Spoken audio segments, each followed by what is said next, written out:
মসজিদের পর এবার নতুন দল। আগামীকাল মুর্শিদাবাদ থেকে নতুন দল ঘোষণা করতে চলেছেন হুমায়ুন কবির। বেলডাঙ্গার মির্জাপুরে তৈরি হচ্ছে বিশাল মঞ্চ। শেষ মুহূর্তের প্রস্তুতি খতিয়ে দেখছেন হুমায়ুন অনুগামী যারা রয়েছেন তারা। দল ঘোষণা, ৩-৪ লক্ষ লোক আনার লক্ষ্যমাত্রা। সাসপেন্ডেড এই তৃণমূল বিধায়ক হুমায়ুন কবিরের।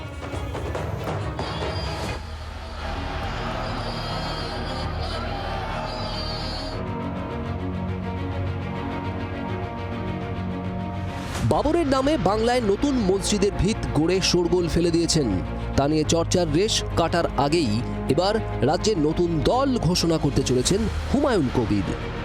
সোমবার মুর্শিদাবাদে ঘটা করে নিজের দলের নাম ঘোষণা করবেন ভরতপুরের সাসপেন্ডেড তৃণমূল বিধায়ক। আমার ডাকে হাজার হাজার লোক কালকে দেখে নেবেন, বলছি তো 4 লাখ লোক এখানে মজুত করে দেখেন। রবিবার সকাল থেকেই বেলডাঙ্গার মির্জাপুরের খাগড়ুপাড়া মোড়ে দেখা গেল চূড়ান্ত ব্যস্ততা। এই মাঠেই তৈরি হচ্ছে মঞ্চ।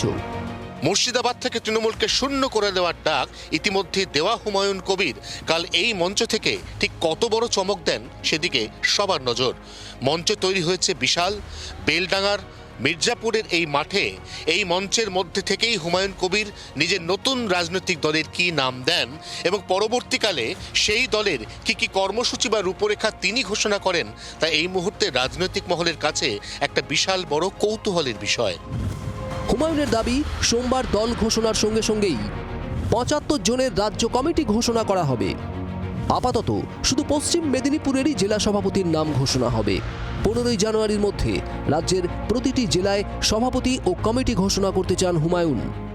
৩৪১টা ব্লক, ১২৫টা পৌরসভা, সমস্ত জায়গায় আমাদের পার্টির পদাধিকারীদের নিয়োগ করা হবে ১৫ই জানুয়ারি ২০২৬।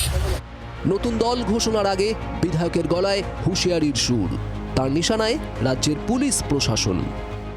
হুমায়ুন কবিরকে আজকের দিনে কোথাও বাধা দিলে, যে থানা বাধা দেবে, যে থানা মিথ্যা মামলা দেবে, ২৪ ঘন্টা থেকে ৪৮ ঘন্টার মধ্যে সেই থানা ঘেরাও করে ইট খুলে নেব। থানা এক একটা ইট খুলে নেব, পাবলিক খুলে নেবে, আমার সমর্থকরা খুলে নেবে।